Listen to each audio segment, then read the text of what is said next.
Surprise. Welcome back to the Yes and Exercise and our Jam for Joy, where we're going to give you hopefully a few games you can play in your support groups. Try these out. We had the suggestion of using these right off the top to bring people to the here and now of your support group meeting. And this is a game that doesn't involve words right off the top. It involves, first and foremost, our creativity. We get to operate with our bodies in space. The name of the game is Mind Putty. So what I want you all to do is I want you to reach forward right toward the screen and grab something in space, okay? And now that you've got that thing, go ahead and use your senses, smell, touch, taste, hear, look, and experience this thing and shape it into whatever it's supposed to be. And as it becomes what it's supposed to be, you can feel how you feel about it and then engage in it. For example, I just made a slice of New York pizza and I'm so happy. It is perfect. Okay, super. And I'm going to go around and I see Susan has something. What do you have there, Susan? I have the light that was on the operating board in Inside Out that was stuck. Very specific. I love it. You've got the one. That's a movie prop and that's worth a lot, I bet. Carl, what do you have there? I have an apple core. Perfect. An Eden apple core. Compost. We'll see. Rachel, what do you have there? I've got dog food, which I didn't want to eat for myself, but let my dogs eat it. Oh, wonderful. Yeah, and I thought you were going to say, but, well, you know, I didn't shop something. Russ, what do you have there? I have a bunch of soil and it was infused with all different seeds of wonderful plants and they're growing as we speak. That's perfect. It's magic soil. I hope you get a beanstalk and come back with golden eggs. Karen, what do you have there? I'm making a tree out of clay. Oh, there it is, a tree. Lovely. And John, it looks like you have something there. What is that? I'm holding a single stem rose, red rose, which I used to be able to smell. Oh, beautiful. Well, you never know. It might motivate. We'll see. Amy, what's that there you have? It's a giant or really big snail shell. Maybe it came from Russ's garden. Oh, wonderful. I love the interconnected nature of these pieces of Mind Putty. And Daryl, what do you have?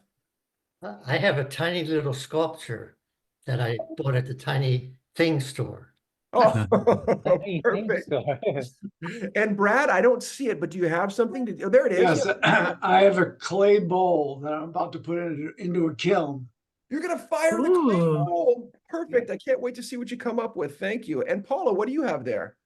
I have a very large, pearly pink conch shell that I'm listening to the ocean in.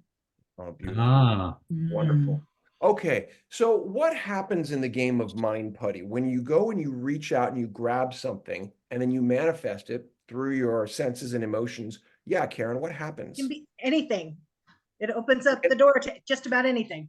It opens up the door. And let me yes and Karen to all of you. What is the value of opening up those doors in that way? How does that benefit us to have a safe and brave space to open up doors to that? Why would we do that?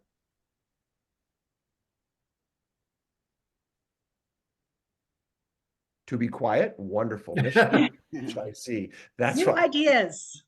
New ideas. Susan, yeah. It gives us an opportunity to practice something, try something. The opportunity of trying something. And I heard what else? I'm sorry. Go somewhere that you don't usually go. To travel and go somewhere you don't normally go. Brad, I see you. Yes, please. To piggyback, it opens up the creative side of your brain and your thinking process. And that creative side, Brad, is that important, you know, for health and maybe community? Why would creative be a good thing to explore? I think creative is a wonderful thing because it opens up your mind and your body to new thoughts, new ideas, new emotions, new anything. Mind, body, newness, freshness. Yeah, it's beautiful, Brad. I see John and then Russ. Yeah, expanding on something I said a little earlier, to me, it really creates a sense of mystery and which means it brings us into, I mean, I have no idea what I'm going to say until I open my hand. So how does that thing get out of my mouth? Where does it come from? And that makes me appreciate the value, you know, of what goes on in our brains all the time. Yeah, go ahead, John. Yeah, the value of experiencing this in a sort of a controlled setting like this makes it easier to look for the mystery in other areas of life. It is not all predetermination. Lovely. So you once again have that agency in your mind. Maybe you have more than you had anticipated when you're only operating in a rote or reactive manner to daily life. This says, what else is in there? What might be Right. rattling around in the attic, so to speak, huh? Exactly. I love it. Let's go Russ and then Karen. Gives you the opportunity to create something and share it with others, and enjoy the wonders of giving a Wonderful. gift. Yeah. Create, share, giving. When you can give something, Russ, how does that make you feel? Makes me feel good that I'm doing something for somebody else and maybe putting a smile on their face.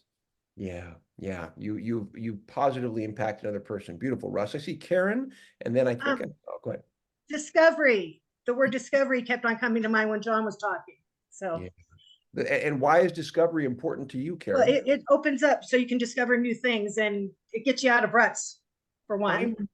I'm more than perhaps, right? And you can, right, recognize, wait a minute, whatever life made me think, and Parkinson's sometimes has a way of making us think we're less than or only.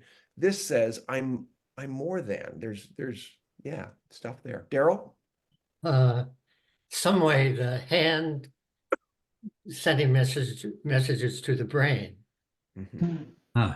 That's a perfect description of working from the outside in, and a really important part. And we'll add this as a part 2 of Mind Putty, so that, the same way in Rocksteady, they work, crossing the pathway, right, as it were, the divide in the brain. You can reach for Brain Putty with both hands. So let's go ahead and reach with our left hand and the Mind Putty, grab something, shape it into whatever you think it's supposed to be, and then use it. Oh, it's very nice.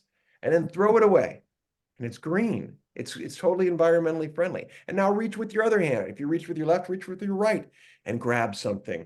And go ahead and again, engage your senses, engage your emotions. Ooh, okay. Great. And then throw it away. And then now let's reach with both hands. Okay. Reach with both hands for it and grab that thing in. And once you've got it, you can go ahead and use that thing. Super. And it's there. And if it's precious to you, of course, you don't have to throw it away. You can gently set it to the side for later. Okay. So the difference in the second part, now that we've played it once and we did some giving, as Russ mentioned, as well as doing it with multiple hands, does that make you feel anything different, that, what you can do is, in fact, expansive? It's not about one item and that's my one thing. That, in fact, it's really an infinite game. I see some nodding heads. How does that make you feel, the limitless potential of Mind Putty? Well, Yes, Susan? you just use the key word potential. It just opens it, and somehow it's different right to left. I agree. Right to left and both. And by the way, as we continue to play, and if you played this game in your support group, try having people reach up or reach down or to the sides, because Mind Putty exists everywhere. Okay. So that's a game of Mind Putty. We hope you'll give it a try and let us know what you think about it. Thank you.